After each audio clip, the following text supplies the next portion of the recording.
Flaxo Radio y el Departamento de Estudios Internacionales y Comunicación presentan Latitud Global. Analizamos los temas claves de las relaciones internacionales que están moldeando nuestro mundo. Con la perspectiva de nuestros invitados, profundizaremos en política exterior, seguridad global, economía internacional y mucho más. Esto es Latitud Global. Comencemos. La campaña electoral de Estados Unidos en 2024 estuvo caracterizada, entre otras cosas, por un fuerte discurso anti-inmigración. Una vez que toma posesión el nuevo presidente, Donald Trump, esa amenaza, ese miedo toma cuerpo, se hace realidad. Un mes después de la toma de posesión, entre 11 y 20 millones de personas están sintiéndose amenazadas por la posibilidad de ser expulsados del país en el que residen. Esto es Latitud Global. Arrancamos.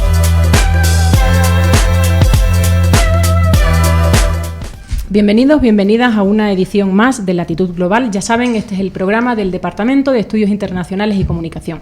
Es un programa en el que analizamos, en el que conversamos y en el que reflexionamos sobre las distintas temáticas desde una perspectiva de relaciones internacionales, la dimensión que tiene el poder en el panorama internacional y de las actividades, los eventos y las acciones que van cambiando, configurando el mundo que habitamos, la región que constituimos y el día a día que vamos llevando. En la edición de hoy nos acompaña Cintia Quelliconi. Cintia es profesora del Departamento de Estudios Internacionales y Comunicación y además es la coordinadora del departamento. Cintia, bienvenida. Sí. Bienvenidas, bienvenidos. Gracias, Palmira. Y bueno, les damos la bienvenida a este programa segundo de Latitud Global. Es el espacio donde, como mencionaba Palmira, analizamos los temas que impactan a la región y al mundo, particularmente con una perspectiva latinoamericana. Hoy hablamos de lo que pasa en las fronteras de Estados Unidos y la región. Ha estado presente en toda la prensa en los últimos días este tema. Desde que ha llegado Trump al poder, ha intensificado su enfoque restrictivo de estas políticas migratorias, ha reforzado el muro fronterizo, ha endurecido aún más las políticas de asilo y ha establecido nuevas medidas de control para frenar la migración latinoamericana. Estas acciones han generado, todos sabemos, muchas tensiones diplomáticas en el último tiempo con gobiernos de la región. Petro es uno de los ejemplos, pero no el único. Y también esto ha reconfigurado en las últimas semanas, meses, las rutas migratorias, impactando tanto a quienes están en situación migratoria irregular o a quienes buscan ingresar a Estados Unidos, y particularmente a los países de la región que deben gestionar los nuevos flujos de migrantes que están en tránsito y que muchos se han quedado varados entre varios países de México o Centroamérica. En este programa buscamos explorar los efectos de estas políticas en la región y sus implicancias en el corto y en el largo plazo, más a futuro. Nos acompañan hoy dos expertos en migración, los doctores Jacques Ramírez y Adriana Montenegro Bras.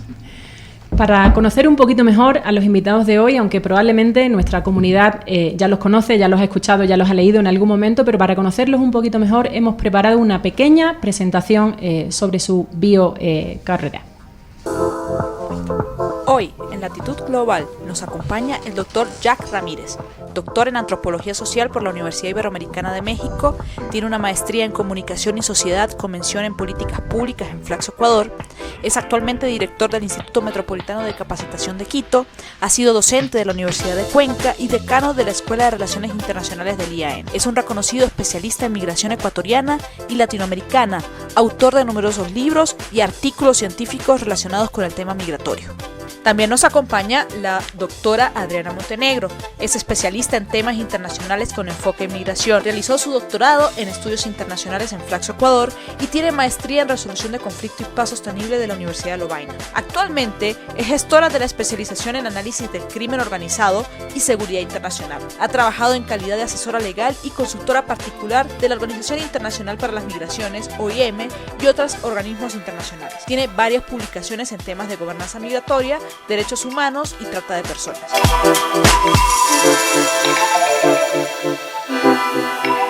Bienvenidos. En primer lugar, muchas gracias por aceptar la invitación de Latitud Global, de Flaxo Radio y del Departamento de Estudios Internacionales y Comunicación para ir aterrizando, como decíamos, un poco los temas que nos atraviesan, que nos importan y que nos configuran también como ciudadanos, ¿no? Muchas gracias por estar aquí y bienvenidos a este espacio de Flaxo Radio.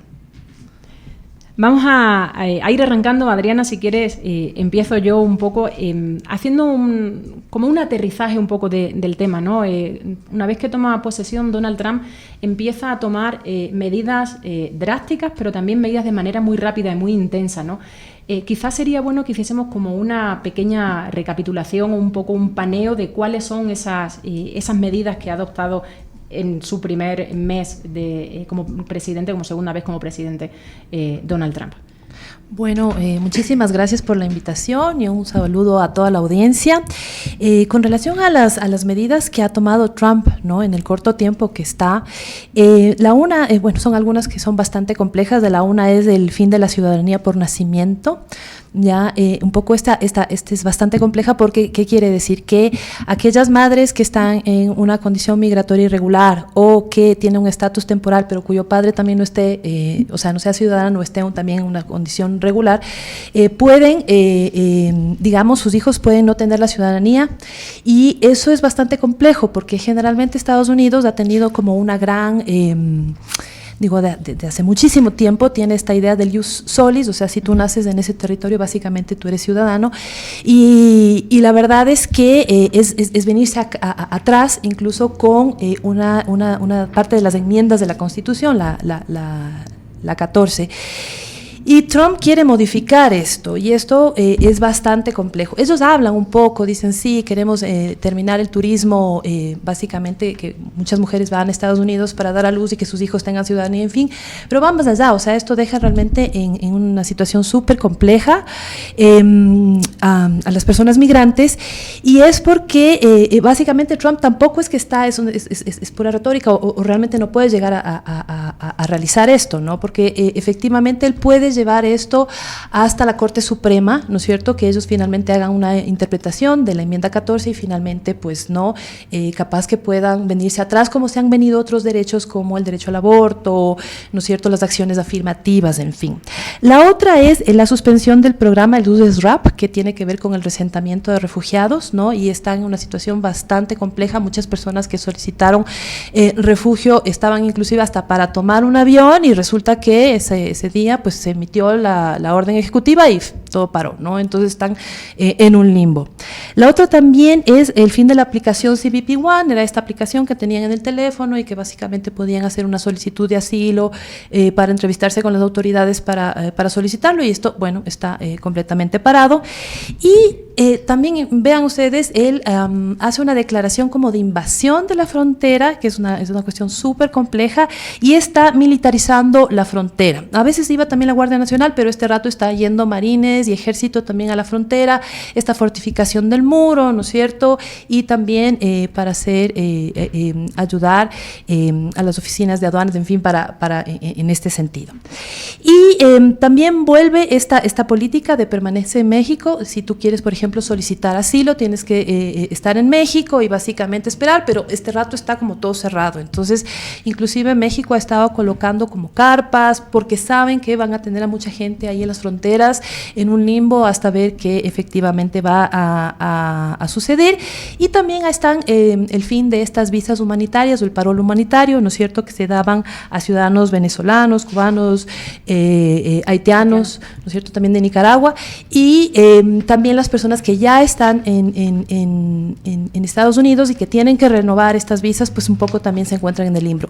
La otra cosa también es que el tema de las deportaciones, ¿no? A través de esta declaración de invasión, el tema de las deportaciones, pues ya no es solamente, por ejemplo, cercanos a la frontera se los detiene o después de 14 días de haber ingresado, sino que puede ser en cualquier parte del país, y como si tú no dices que has estado 2 o más años, ¿no es cierto?, entonces puede ser deportado.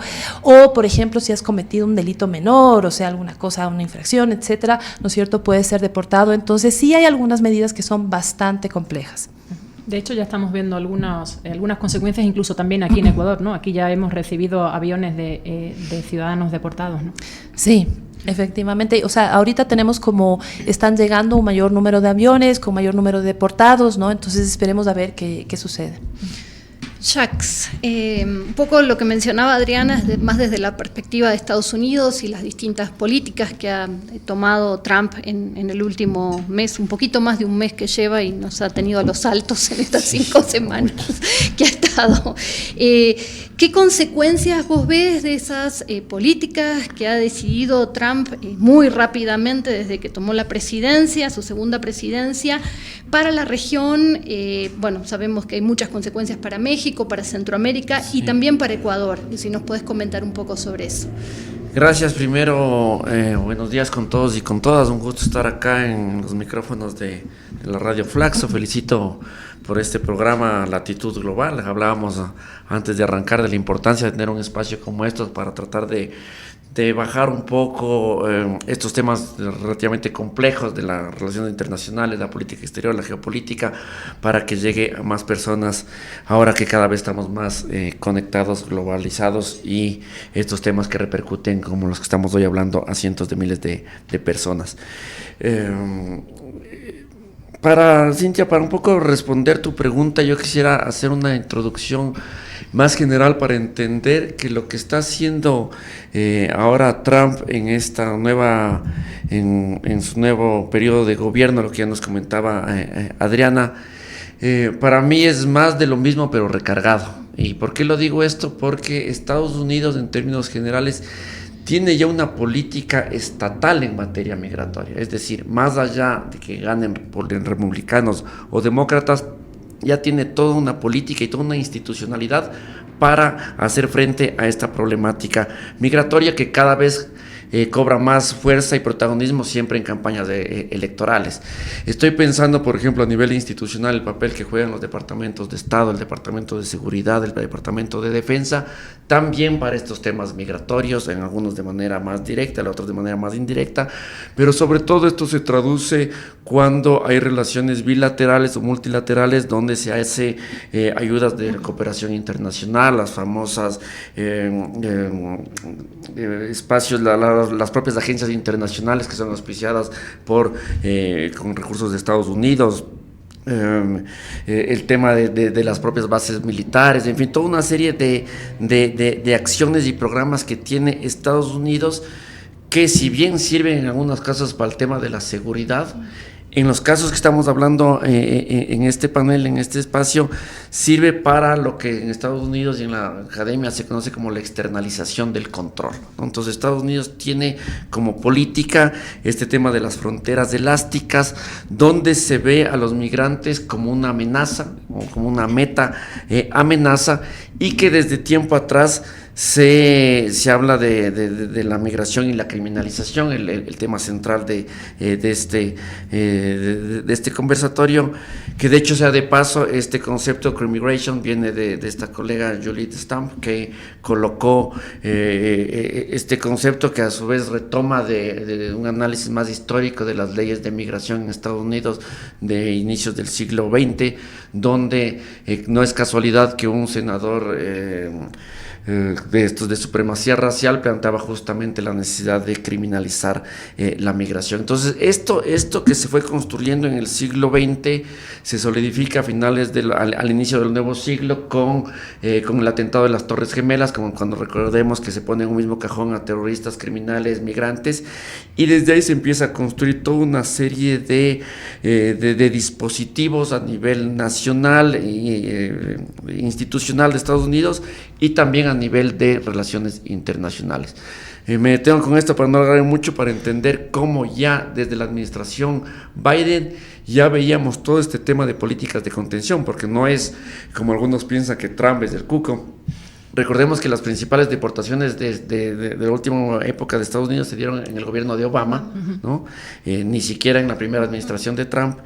Y lo que hace Biden es, si ustedes quieren, aplicar varios mecanismos multilaterales que se tiene en la mesa, y solo señalo 4. Primero, o bilaterales. Primero, una presión a México, siempre como ser el espacio, el país fronterizo del sur, presión a México para que hagan de estado tapón, para que empiecen a imponer visas a terceros países. Esto lo hizo a los ecuatorianos en el 2021, y para que aumenten las deportaciones, ¿no? Entonces México siempre ha jugado ese rol de país tapón.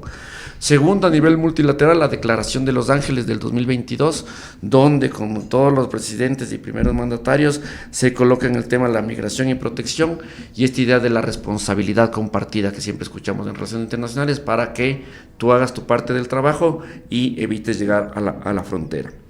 3, este mecanismo tripartito de migración del 2023 entre Estados Unidos, Panamá y Colombia. Esto no es menor. Recuerden que se hablaba también del cambio de los flujos migratorios. La mayoría de los migrantes empiezan a utilizar una nueva ruta, esta vez por el famoso tapón del Darién, que también se ha hablado mucho en varios espacios, y se activa este mecanismo en estos 3 países. Y finalmente, el cuarto, este memorándum de entendimiento entre Panamá y Estados Unidos para tener vuelos de repatriación, ¿no? Con este memorándum es lo que se entiende lo que pasó recién de Panamá como país que va también a reenviar a ciudadanos no solo de Latinoamérica, sino de otros países. Entonces, coloco estos temas porque sin esto no podemos entender que hay una política estatal de contención de los migrantes, y mucho más de los que vienen del sur de nuestro continente. Quizás hay unos elementos nuevos ahí, ¿no? Nos decía ya que hay una política exterior más o menos estable, ¿no? Con independencia de quién gobierne, pero quizás, y un poco articulándolo con la idea de la sociedad global y de la realidad en la que vivimos, creo que hay un par de elementos adicionales que estamos viendo con Donald Trump y que no los habíamos visto probablemente, o seguro que en su dimensión, pero probablemente no los habíamos visto en gobiernos anteriores, ¿no? Que tienen que ver, el uno con la utilización del discurso de odio en campaña y en gobierno, y el otro también con elementos de desinformación, ¿no? Y estoy pensando en la ya famosa frase que supongo que todos recordamos en el debate electoral, cuando Donald Trump dijo que los migrantes se estaban comiendo las mascotas, ¿no? Que se comían los gatos y los perros. Los haitianos, ¿no? Exacto. Exacto. Entonces, quizá esos elementos sí son nuevos, ¿no? Y probablemente, de alguna manera, no sé si son más peligrosos porque eso genera que la ciudadanía reciba de alguna manera, no sé si mejor, pero más fácilmente este tipo de mensajes tan agresivos, tan criminalizantes, etcétera, etcétera, ¿no? Que las deportaciones son una realidad, lo estamos viendo, o sea, ya estamos viendo en los distintos países, sobre todo América Latina, aviones que llegan con ciudadanos deportados. Pero, Adriana, no sé hasta qué punto podemos pensar o podemos esperar que se dé realmente esta amenaza de entre 11 y 20 millones que manejan algunas fuentes de personas deportadas, o vamos a ver un stop antes de eso. ¿Hasta qué punto es real pensar en eso? Claro, bueno, como dijo Jacques, ¿no? Es una política de Estado, y la verdad es que, o sea, si ustedes ven las cifras del Departamento de Seguridad, pues efectivamente Trump inclusive tuvo menos deportaciones que la época de Obama y Biden, ¿no? Porque inclusive como Biden pasó por la época del COVID, también se deportaba a muchos migrantes bajo el título 42 y era por razones sanitarias, etcétera. Entonces, sí, efectivamente, ¿no es cierto? O sea, podrían decir, bueno, simplemente Biden fue parte de su campaña y un poco quiere, pero sí, de hecho se le va a hacer bastante difícil, ¿no? Ellos establecieron más o menos un número de 1.500 detenidos diarios, y se les ha hecho tan difícil que este rato, por ejemplo, ya, retiraron, ¿no?, al director de ICE porque no estaba cumpliendo, ¿no es cierto?, con las cuotas. Ya, entonces, y la verdad es que necesitan, se dice, mínimo unos 88 billones de dólares para cumplir con todo el proceso, ¿no es cierto?, de detención, de todo el procesamiento judicial y finalmente la deportación, ¿no? Mínimo. O sea, hay unas estimaciones de hasta de 200 billones, lo que es muchísimo más dinero que otras agencias federales. Entonces, digamos que la tienen bastante complicada como para poder llegar a los niveles que estaban en la época de Obama, ¿ya? Pero como tú lo dices, Palmira, o sea, es el tema de este discurso de odio, por ejemplo, de hacer estas redadas, por ejemplo, en lugares que se eran como considerados como santuario, como los colegios, las escuelas, ¿no es cierto?, los hospitales, el miedo a veces de estas redadas, por ejemplo, digamos, en los trabajos, ¿no? En las fincas, en fin, y también esta política de un poco por ejemplo, a los estados, ¿no? Y a las ciudades que no quieren cooperar con ICE, un poco decirles que no les van a enviar fondos, y también esta política también con otros estados de la región, ¿no es cierto? O sea, si yo te subo los aranceles, en fin, si tú no haces, entonces es esta política en la punta del rifle, así, lo que yo quiero, de amenaza, básicamente, ¿no? Y eso me parece bastante complejo, además de este discurso de odio que se tiene en contra de los migrantes. A ver, un poco, Jacques, con lo que mencionabas antes y un poco lo que, bueno, también dijeron Palmira y Adriana, yo siento que digo, no en términos de números, pero hay una retórica que es mucho más fuerte. Y esa retórica mucho más fuerte, de alguna manera, hace un framing del tema que es muy fuerte, tanto en la prensa, en los medios, en la política exterior de los países, y se posiciona de una forma realmente muy impresionante. Entonces ahí sí veo una securitización y una criminalización de la migración que antes tal vez en términos de números sucedía de la misma manera, pero con un discurso que era más blando, más tranquilo, ¿no? O tal vez era una diplomacia más silenciosa, ¿no? Una diplomacia de migración mucho más silenciosa. Entonces Biden o Obama deportaban un montón de personas, pero no nos enterábamos porque no salían los titulares todos los días. Y sí me parece que acá hay un cambio. Hay un cambio, me parece, en los estados, en las diferentes presiones que se les ponen a los distintos estados de Estados Unidos, valga la redundancia, pero también hay un cambio últimamente en el sector privado, en el rol que el sector privado, las empresas se han comportado de manera diferente, y quería preguntarte un poco sobre eso, Jacques, ¿no? ¿Qué rol han tenido tanto los estados, pero también el sector privado y las empresas en esta última ola de criminalización de la migración? ¿Cuánto tiempo tenemos? Por favor, más tiempo para responder. Eso es lo bueno de la radio universitaria. Exactamente, no nos censure aquí nadie. A ver, digo esto porque lo que han dicho ahorita ustedes tres nos da para muchísimo tema, y sobre todo yo ahora estoy escribiendo un nuevo texto que se llama Sociedades del Miedo, que tiene que ver justamente con el retorno de gobiernos de extrema derecha. Trataré de volver esto, si es que hay tiempo, al final. Pero esto está vinculado más a mis temas de investigación que tienen que ver con la migración, porque lo que tú señalas, lo que señalan ustedes es correcto en torno a, yo planteo que es más de lo mismo, ¿no? Que digamos hay unas políticas ya institucionalizadas en Estados Unidos, pero sí hay diferencias en torno a la forma como comunicas estos temas. Y lo que ha hecho Trump, no desde ahora, sino desde su primera administración, es colocar un discurso de odio que provoca estas sociedades del miedo, ¿no? Sobre todo estos miedos a diferentes minorías, no solo a las minorías migratorias, sino a minorías sexuales, étnicas, etcétera, y que está trayendo como consecuencia incremento de xenofobia, de exclusión, del surgimiento no solo, luego al final retomo lo de las empresas, sino también de una gran parte de la población nativa, por llamarlo así, estadounidense, que ya veíamos desde tiempo atrás cómo salían a la casa de los migrantes, ¿no? Recuerden que este tema de construcción del muro viene también desde hace más de 20 años, con la famosa proyecto de ley Sensenbrenner en el 2006, justo después del atentado de las Torres Gemelas.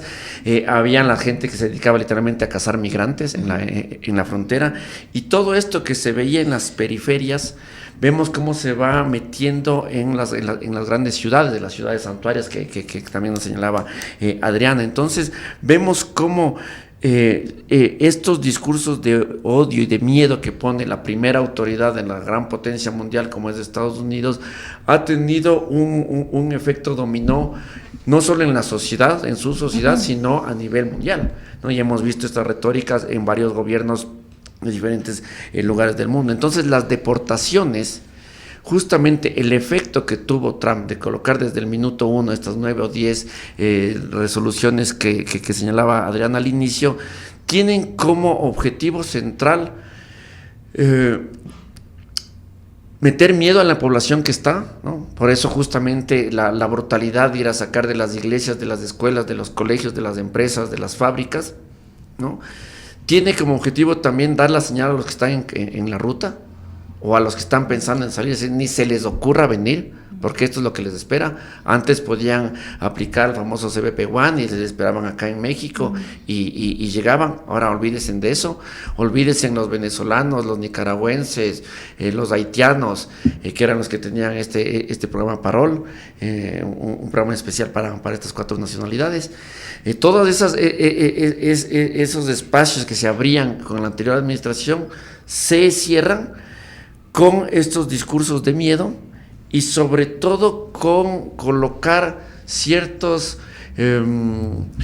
mensajes a los gobiernos de los países expulsores de migrantes o donde vienen. Recuerde que entre las medidas que señalaba Adriana al inicio hay otra que son sanciones para aquellas personas que no colaboran con las políticas de deportación, ¿no?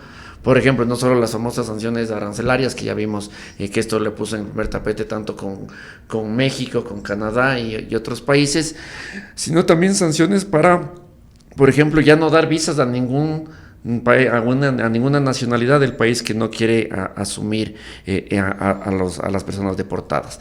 Entonces, una serie de elementos que nos colocan en este tema del uso del poder para colocar a todas estas poblaciones de una suerte de subordinación, ¿no? De hacernos entender que hay unos sujetos perniciosos, de hacernos entender que hay unos sujetos no deseados, en este caso los migrantes, que tienen que ser encarcelados. Recuerden que el tema del crecimiento de cárceles para migrantes y la privatización de estas es otro tema, deportados y expulsados. Y en este papel, y con esto cierro, han jugado un papel muy importante las grandes empresas.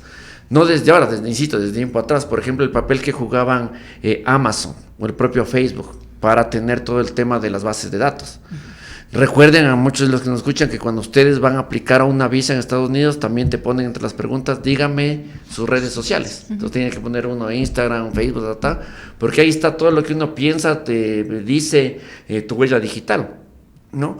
Esas bases de datos controladas por las grandes empresas también tienen ahora el Departamento de Seguridad de Estados Unidos. Y ahora otro tipo de empresas como la Coca-Cola, que abrió las puertas para que deporten a los migrantes, literalmente que los casen en sus propias fábricas, lo cual ha dado también estos movimientos alternos, ¿no? de subalternidad, si tú quieres, de decir vamos a boicotear el consumo de Coca-Cola, y hay una campaña muy fuerte para boicotear Coca-Cola, en la cual obviamente también me sumo.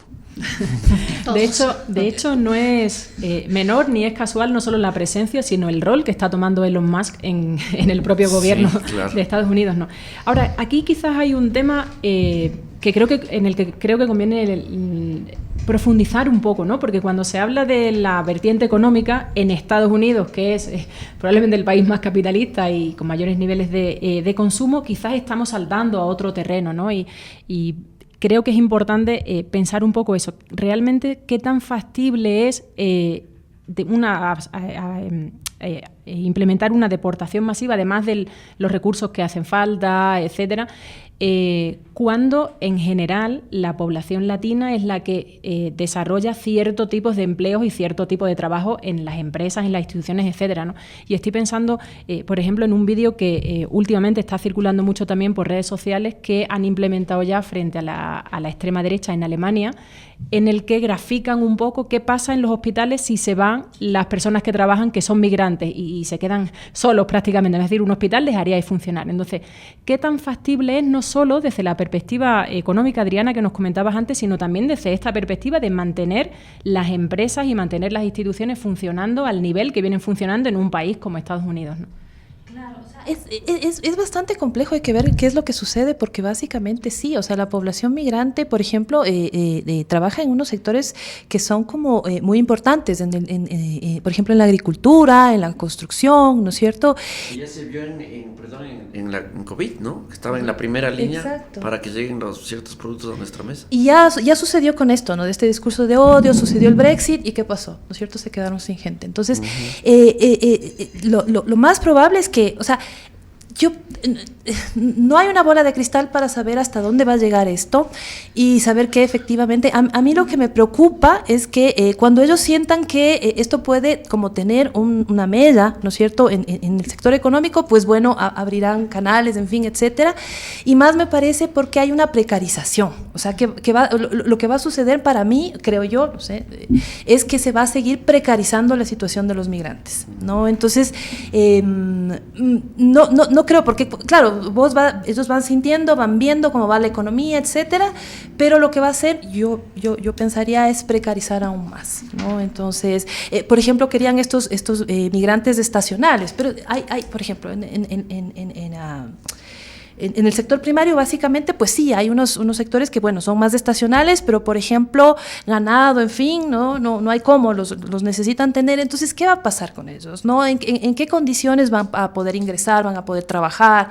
Y de hecho ya trabajan en situaciones súper precarias, ¿no? Entonces... Y también la otra perspectiva que adelantaba Jacques antes también, ¿no? El tema del consumo, y que de hecho ya muchos países están haciendo boicot. Canadá, por ejemplo, ha retirado de los supermercados toda la bebida alcohólica que viene de Estados Unidos, ¿no? Entonces no sé si es realista pensar en que más países empiecen a incorporar ese tipo de medidas sancionatorias al consumo, ¿no? No solo a nivel de ciudadano, a nivel personal, sino también a nivel nacional. No sé si eso sería realista o no, pensar en un comportamiento así desde los países. Sí, o sea, me parece que se está abriendo demasiados frentes y tal vez no lo están pensando mucho, porque efectivamente, no subir aranceles, pues obviamente vas a subir los productos, ¿no? Entonces, y al mismo tiempo sacas a los migrantes y al mismo tiempo te pones como tú dices, ¿no es cierto? Los productos, hay estas respuestas, ¿no es cierto? Por ejemplo, la gente de Canadá que no está comprando bebidas alcohólicas, etcétera.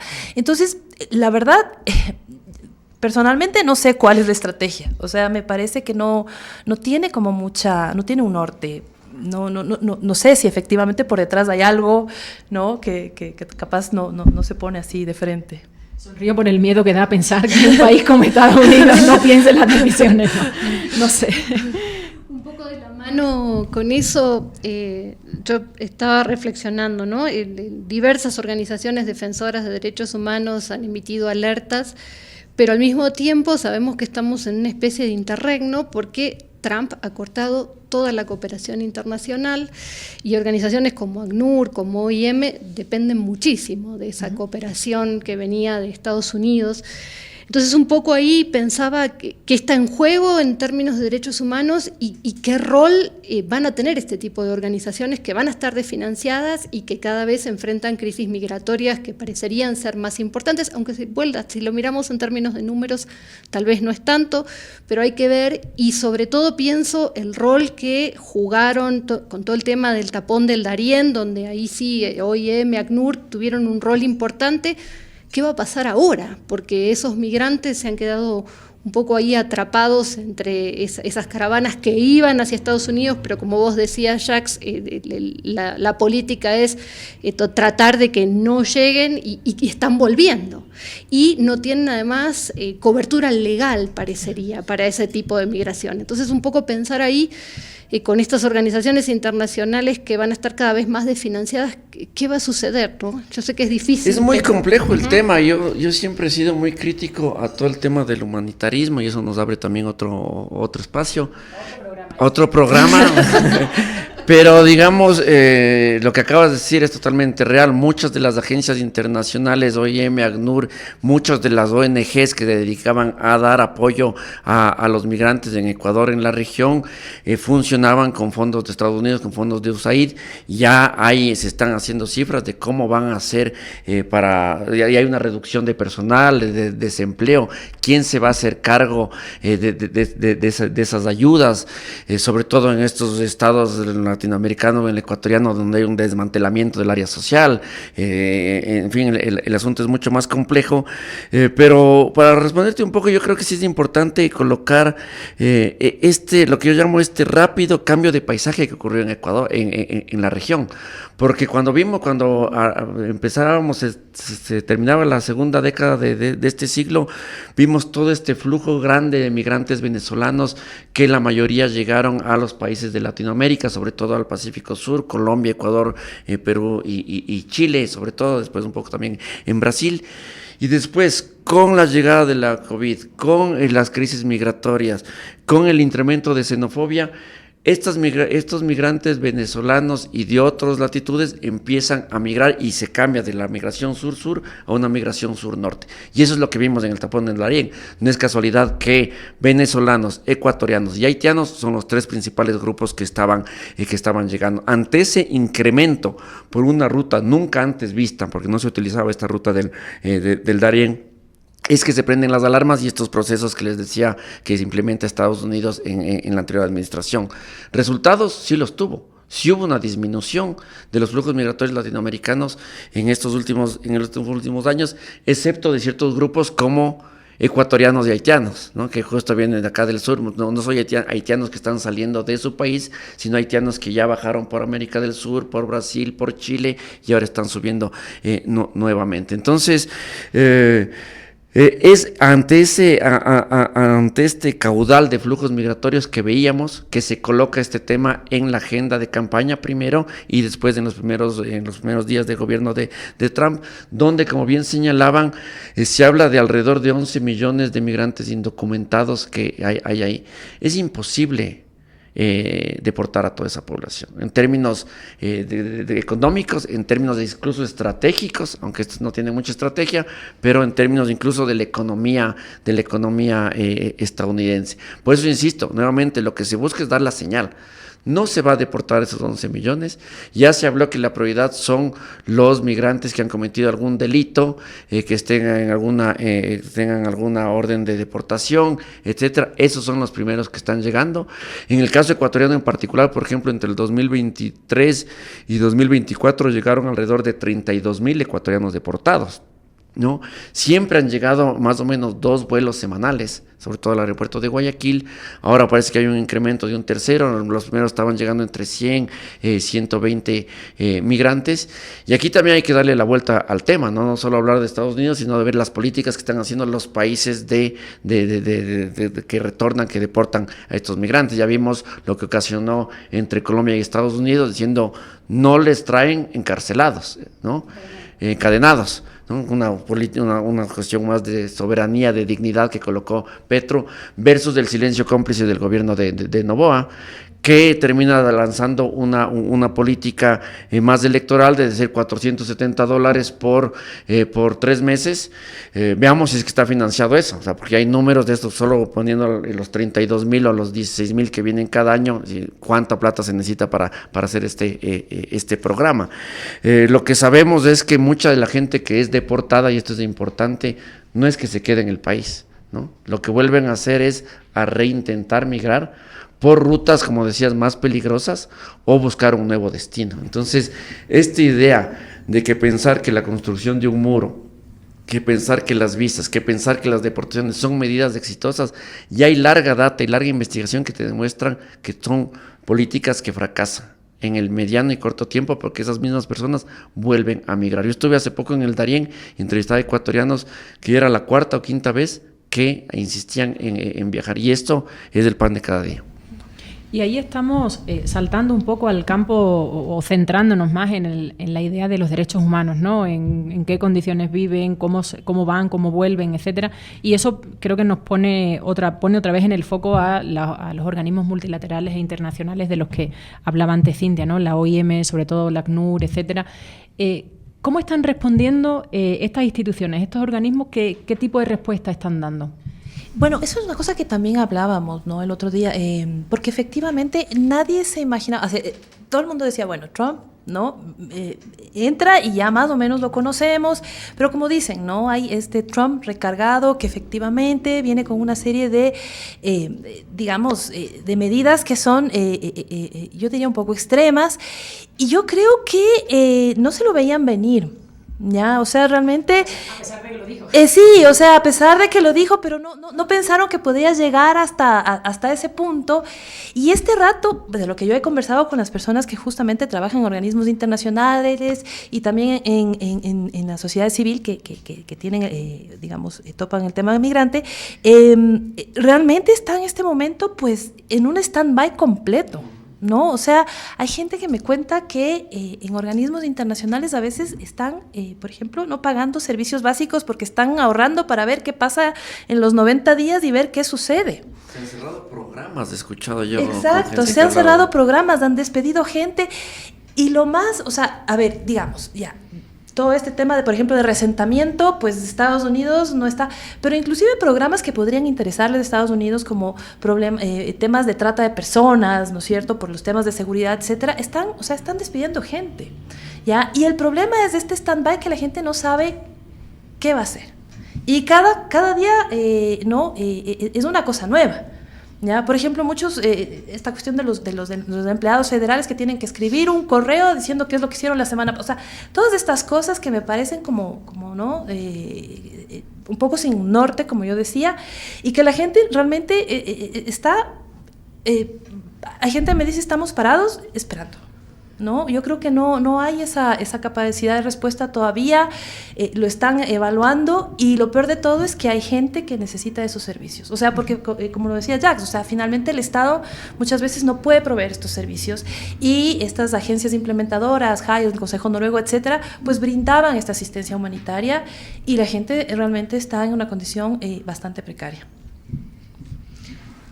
Un poco con lo que estabas mencionando, Adriana, y la pregunta va para Jacques, ¿no? En términos de capacidad de respuesta.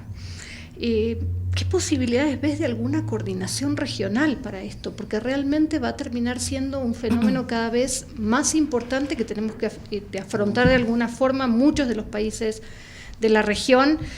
Sabemos que, vos has sido un experto trabajando estos temas, no te tengo que contar a vos todo el tema de coordinación que se ha dado en UNASUR, en Mercosur, hubo muchos mecanismos regionales para lidiar con esto, pero ahora pareciera que la región está totalmente desarticulada, y yo sí siento que por algún lado hay que tratar de empezar a reflexionar sobre esta agenda y sobre la necesidad de tener cierta cooperación regional en esto, porque nos va a pasar por arriba el fenómeno, un poco es eso lo que siento. Sí, totalmente. Y sobre todo porque estamos hablando de un tema que antes finalmente era un tema que juntaba a los diferentes gobiernos independientemente del color político del que venga, ¿no? El tema migratorio, la defensa de los derechos humanos de los latinoamericanos, suramericanos, era algo que había consenso con relativa facilidad, ¿no? Ahora ni siquiera eso, ¿no? Ahora ni siquiera eso. Vemos cómo estos discursos de Trump, que se transforman finalmente en una violación a los derechos humanos, que no es menor el tema entre sus medidas que hizo las primeras 48 horas, no solo de las migratorias, sino de otros temas, salirse de la Organización Mundial de la Salud, ¿no? Un negacionista de la pandemia. Entonces, estamos hablando de personas que están poniendo al mundo en puntillas, ¿no? Si es que terminan, pueden aplastar un botón y empezamos aquí una nueva guerra, ¿no? Entonces, ante esos personajes nos estamos enfrentando, y por eso se requiere una respuesta multipolar, en este caso una coordinación regional para hacer frente a estos temas. De ahí la importancia, por ejemplo, de CELAC. Entiendo que, no sé si hubo o no me perdí, convocaron, me parece que no hubo esa reunión. Entiendo que en otros espacios más subregionales como Mercosur se planteaba tratar estos temas, pero finalmente empieza a prevalecer las posturas ideológicas y de cercanía con este gobierno, ¿no? Con el gobierno de Donald Trump. Insisto, vimos las caras de quienes estuvieron en el cambio de mando, ¿no? Ya sabemos la cercanía de Milei, del presidente ecuatoriano, ni se diga, en Noboa, versus una posición mucho más de rechazo y crítica de gobiernos como el de Colombia, de Lula, mucho más de estratega, pero finalmente también poniendo sus bemoles. Entonces yo siento que en un momento actual de polarización en la región va a ser muy complicado una coordinación regional, que incluso antes de esta coordinación regional recaía nuevamente en organismos internacionales que se dedicaban a este tema de migración con fuerza, como OIM y ACNUR. Solo para recordar, todo el tema de la gran llegada, de la gran oleada de migrantes venezolanos a nuestra región, se creó un nuevo espacio de coordinación regional, que fue el llamado Proceso de Quito, ¿no?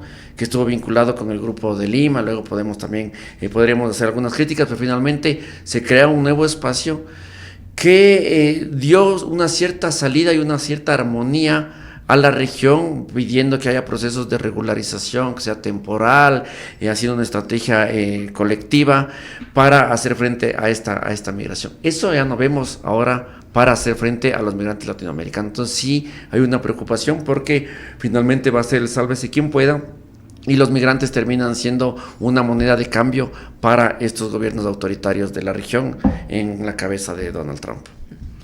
Quizás no tenemos esa cooperación regional que dice Jacques, pero no sé si, o esto es ya intentar agarrarnos a las luces que hay, pero no sé si quizás hay algunas luces, y se ponía antes sobre la mesa el caso de Pedro, ¿no? Cuando se negó a recibir a los ciudadanos encadenados, o tenemos también el caso de Panamá, ¿no? Cuando el presidente, cuando se repatriaba a casi 120 ciudadanos de distintas nacionalidades, y el presidente panameño ofreció Panamá como un puente. No sé si esas pequeñas luces pueden ser quizás, o quizás pequeños comportamientos, significan algo en términos de quizás no cooperación regional, pero a lo mejor sí cooperación bilateral, o quizás eso puede llevarnos a pensar que algo se está moviendo, que hay alguna esperanza ahí, o no, o son sencillamente flashes y acciones aisladas. Adriana. O sea, por ejemplo, yo creo que con relación a lo que se está haciendo y lo que ya dijo Jacques, esta externalización de las fronteras que ya existía, pero un poco recargada, ¿no es cierto? O sea, ya jugando con los aranceles y no, si tú no haces eso. Panamá está en una situación bastante compleja, ¿no? Porque está esta cuestión de que Trump hablaba de la influencia de China en el canal, etcétera, y retomar el canal para ellos, en fin. Entonces, también es una estrategia diplomática de Panamá, un poco, bueno, recibir estos migrantes porque, bueno, quiero ¿no? estar bien con Estados Unidos y estar bien con Trump. Pero me parece que ese es el problema, que ahora la política exterior va a ser un poco de amenaza, ¿no? O sea, si tú no haces lo que yo digo, ¿no? Voy a jugar con los aranceles, ¿no? Vamos a hacer estos cambios. Y a ver, el término gobernanza a veces es un término como muy flexible y la gobernanza es todo y nada, y a veces puede ser algo bueno y además pero por lo menos el orden o lo que aparenta ser que va a ser el nuevo modus operandi es: yo establezco las reglas y ustedes, ¿no? Un poco las implementan, porque si no, habrá un margen de maniobra ahí. Poco complejo, habría que ver. Yo creo que la única forma de un mayor margen de maniobra justamente sería un poco que los estados latinoamericanos comenzaran, ¿no es cierto?, a colaborar entre sí, a ver una estrategia futuro, pero también nosotros estamos muy divididos, entonces lo veo bastante complejo. Divide y reinarás. A ver, para ir concluyendo, que ya creo que nos estamos pasando un poco del tiempo, si queremos mantenernos también, además de programa en formato podcast, que no se nos cansen los oyentes. Un poco una pregunta para cerrar con los dos, ¿no? Pensar un poco en los costos, pero tanto para América Latina como para Estados Unidos. ¿Quién gana y quién pierde con el endurecimiento de estas políticas? Yo sé que no es fácil, ¿no? Y también, y ahí lo llevo un poco más al ámbito de las relaciones internacionales, pensar si esto es parte de la competencia estratégica y geopolítica que es cada vez más fuerte entre China y Estados Unidos en la región. Si toda esta política de palos, más que de zanahorias, porque de zanahorias muchas no hay por ahora entre lo que ofrece Trump, es parte de esa competencia estratégica entre China y Estados Unidos. Mientras Estados Unidos ofrece estos palos y estas amenazas y esta forma de declarar y de criminalizar la migración y de ofrecer aranceles, China ofrece otras cosas, ¿no? El secretario ejecutivo de la CELAC decía, bueno, mientras Estados Unidos ofrece un discurso, China ofrece un puente. Y esa es un poco, ¿no?, la situación en la que estamos. Pero también este endurecimiento de la política, ¿ustedes lo ven como una forma de Trump para pararse en esta competencia estratégica con China? Y con eso creo que podemos ir cerrando por hoy. Solo por hoy. Preguntas complicadas. Yo me atrevería a retomar lo que decía anteriormente, para responder esto de quién gana, quién pierde, los migrantes hace rato que vienen siendo monedas de cambio para la geopolítica global, ¿no? No es casualidad, y volvemos a estos temas de cooperación internacional, como hace rato muchos gobiernos bajo esta figura de ayudas al desarrollo metían cláusulas de readmisión. Si tú revisas, por ejemplo, muchos de los convenios de cooperación entre Europa y África tenían las famosas cláusulas de readmisión para yo te doy ayuda para el agua, para el riego, para lo que sea, pero te ponían esto para que tú te hagas cargo de los desechables, ¿no? de tus migrantes y los vuelvas a recoger en tu país. Este tipo de cosas van a seguir existiendo. Esta va a ser la cooperación que se va a dar para que hagan justamente los países del tercer mundo, mal llamados del tercer mundo, la contención, la externalización del control y que no lleguen a las fronteras, que es lo que finalmente quiere Trump con este discurso del miedo. Yo, más allá de esta disputa entre China y Estados Unidos, que creo que eso nos da para otro programa, ya tenemos 3 programas más, a mí me parece que lo que está en juego ahora y viendo lo que ha pasado en estos últimos años y es una gran preocupación que tengo, que es con este renacer de gobiernos neoliberales, libertarios, protofascistas, ¿no? Que están ganando fuerza en la ciudadanía a nivel global. O sea, a nivel regional, pensemos en la llegada de Bolsonaro, pensemos en la llegada de Milei, el uribismo en Colombia, acá Noboa, en Chile llegó a segunda vuelta Kast, y todas estas personas, todos estos modelos, estas formas de entender el mundo y gobernar, a mí me preocupa muchísimo, porque primero están poniendo en tela de juego la democracia como un modelo de gobierno, ¿no? Y si ustedes la revisan en el Latinobarómetro, es increíble cómo ha aumentado este tema de qué te gusta más, la democracia o la dictadura, o más indiferente, ha aumentado los dos últimos. Entonces van ganando terreno estas teorías.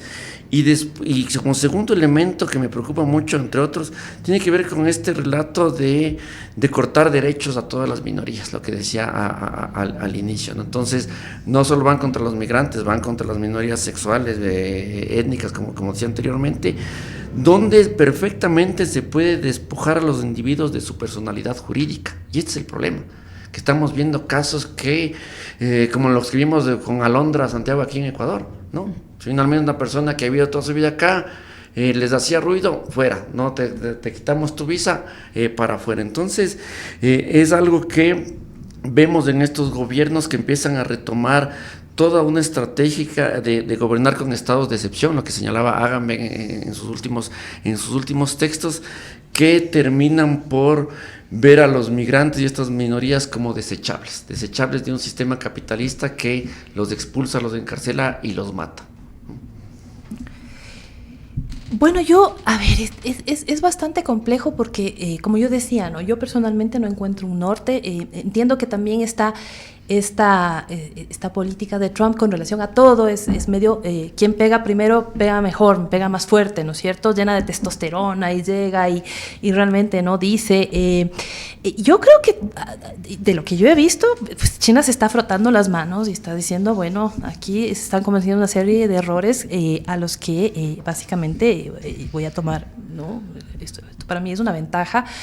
Pero claro, el problema es que China finalmente, lo que hablábamos, o sea, la ayuda humanitaria es una especie de soft power de Estados Unidos, ¿ya? Y China no está llenando ese vacío, entonces no hay nadie que básicamente pues pueda llenar ese vacío. No hay un hegemón que esté un poco, ¿no?, financiando todo esto. Y la verdad, como digo, ¿quiénes ganan, quiénes pierden? A veces, no sé, o sea, me parece que, por ejemplo, es una política mucho de los grandes, o sea, que favorece a grandes magnates, pero también favorece, por ejemplo, al crimen organizado, ¿no? También favorece a todos estos grupos criminales, porque ¿quiénes y en algún momento te escuchaba, Jax, ¿no es cierto? De todas las personas, creo que hablabas de 1 millón de personas que había pasado por el Darién, más o menos, ¿cuánto pagan? $7,000 a $15,000 las personas para poder, ¿no es cierto?, cruzar. O sea, imagínense cuánto dinero hay en esto, ¿no? Y sin la ayuda humanitaria, sin una colaboración realmente que sea eficaz, que ayude realmente a los estados y a los migrantes, pues yo creo que estos son los grupos que están ganando con todo esto. Adriana nos da el tema para otro programa, porque ya hasta aquí llegamos con el programa de hoy. Queremos agradecerle muy profundamente a Jack Ramírez y a Adriana Montenegro por haber aceptado la invitación a estar en la radio universitaria de Flaxo en el día de hoy y compartir con nosotros todas estas reflexiones que sabemos que van mucho más allá, que sabemos que hay más temas, más aristas, más dimensiones, pero que desde ya os emplazamos para seguir dialogando y conversando sobre temáticas afines también a vuestros propios temas de trabajo. Y antes de cerrar, ya que Adriana cerraba un poco su intervención hablando de cómo el crimen organizado se está beneficiando un poco de todas estas políticas, queremos aprovechar para recordarles a nuestra comunidad que Flaxo está ofreciendo precisamente la especialización en análisis de crimen organizado y seguridad internacional, que precisamente coordina la profesora Adriana Montenegro, así que les invitamos a nuestra comunidad a que revise la página web de Flaxo y pueda mirar toda la información de esta especialización en análisis de crimen organizado y seguridad internacional. Cintia. Sí, le agradecemos mucho a Adriana y a Jacques, nos gustan mucho estas conversaciones, sí. Esperamos traerlos nuevamente en algunos meses para seguir analizando estos temas. Yo creo que el tema migratorio va a dar tela para cortar, lamentablemente, sí, para muchos análisis más tan ricos como el de hoy. Le invitamos a la audiencia a encontrarnos en nuestra próxima emisión el martes 25 de marzo a las 11 con más información y actualización sobre temas internacionales. Les pedimos que sigan sintonizados a Flaxo Radio. Fuimos Cintia Quiliconi y Palmira Chavero en la conducción, Angie Mora, a quien le agradecemos especialmente en los controles, y también este es un programa hecho con el apoyo de nuestros estudiantes del departamento tanto de Relaciones Internacionales como de Comunicación, Angélica Rodríguez, que coordina este espacio, a Damaris Farinango y a Shiro Lazo, que también fueron parte de la producción del programa, y invitarles a que sigan conectados a Flaxo Radio. Muchas gracias. Gracias.